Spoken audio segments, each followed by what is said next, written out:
좋겠다 하는 생각이 듭니다. 그래서 이 성경, 오늘 여기 이사야라고 하는 성경, 우리가 기독교에서는 성경을 좀 바이블을 성전으로 하고 있는데, 우리가 성경은 하나의 스토리입니다. 전부 스토리에 대해서 우리 인생의 삶을 통해서 하나님이 어떻게 우리의 삶에 이렇게 개입하고 가입하느냐, 영어 인터벤션이라고 그러는데 어떻게 하느냐, 그걸 얘기하는 거니까 우리의 삶에 여러분이 지금 똑같은 이 상황을 옛날에 성경에 있는 그 이스라엘 민족들이 어떻게 이걸 헤쳐나갔는가, 그걸 여기서 말씀하고 있어요. 그래서 똑같은 상황입니다. 그래서 여기 특별히 이 성경 본문을 제가 말씀드렸는데, 이사야라고 하는 사람, 하나님의 어떤 예언자의 성경 예언자인데, 이 사람이 이스라엘이 그 당시 어떠냐면 바벨론의 포로 생활을 했어요.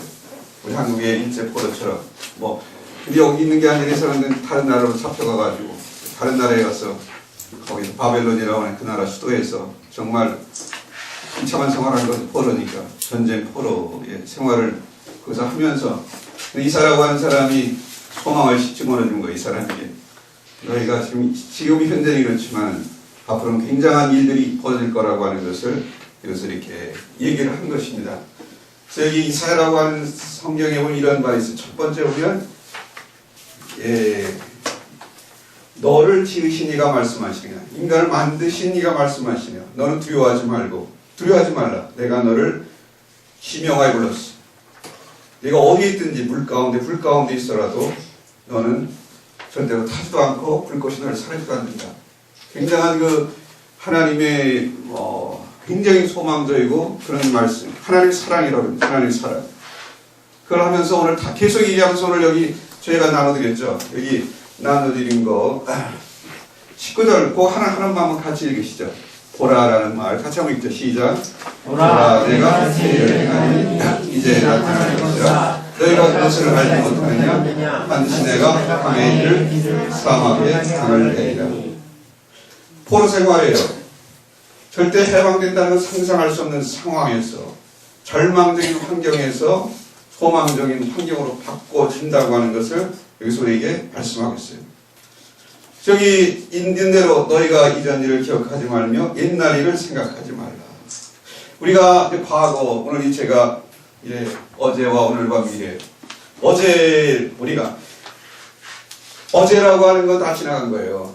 그렇죠? 어제에 우리가 잘된 거, 좋았던 거. 우리가 과거 속에, 과거라는 것은 하나의 역사입니다.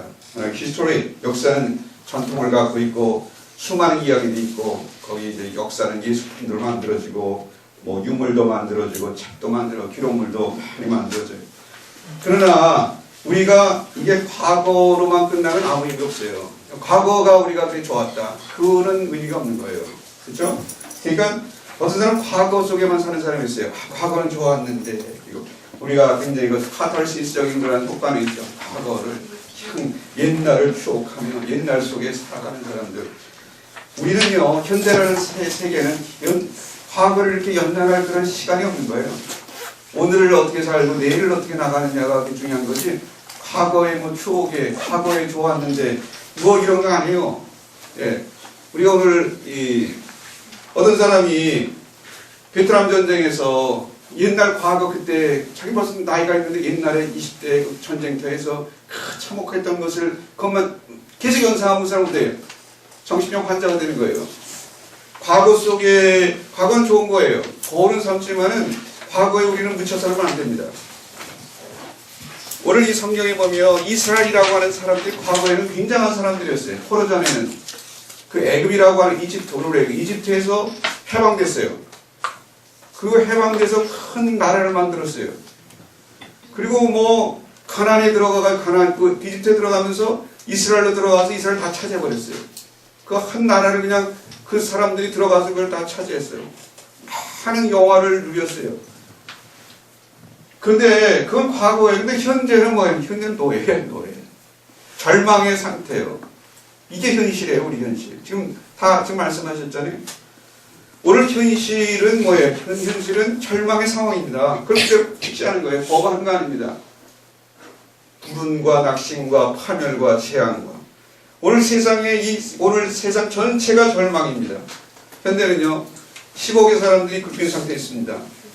수십억이 의료 혜택 못 받고 있어요. 하루에 4천만이 굶주려 죽어갑니다.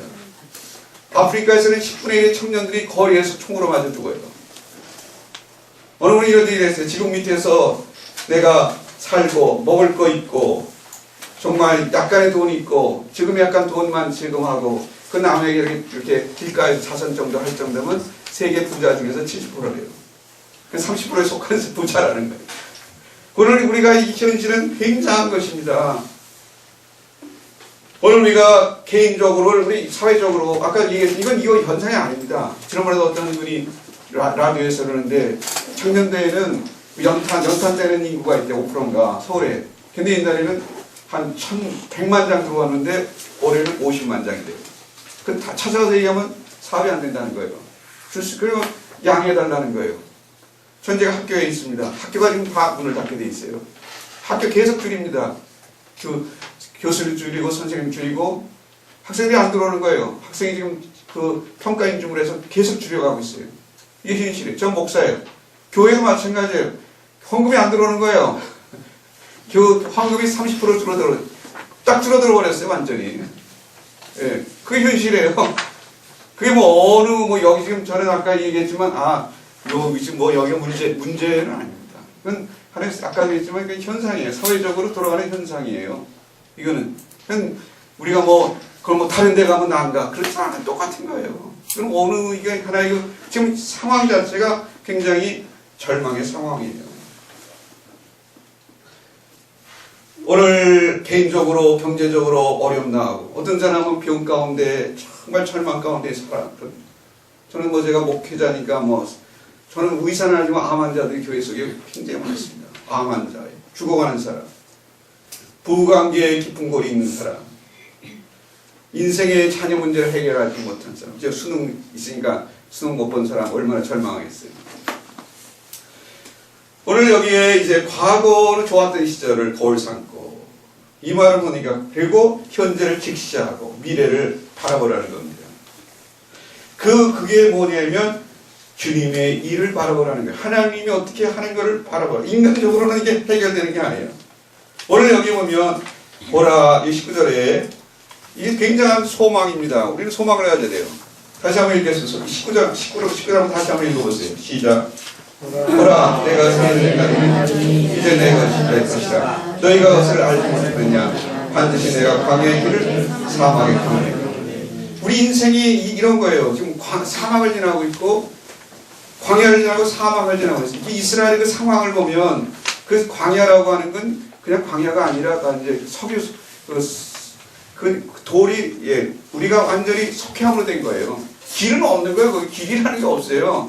근데 거기 길이 만들어진다는 거예요.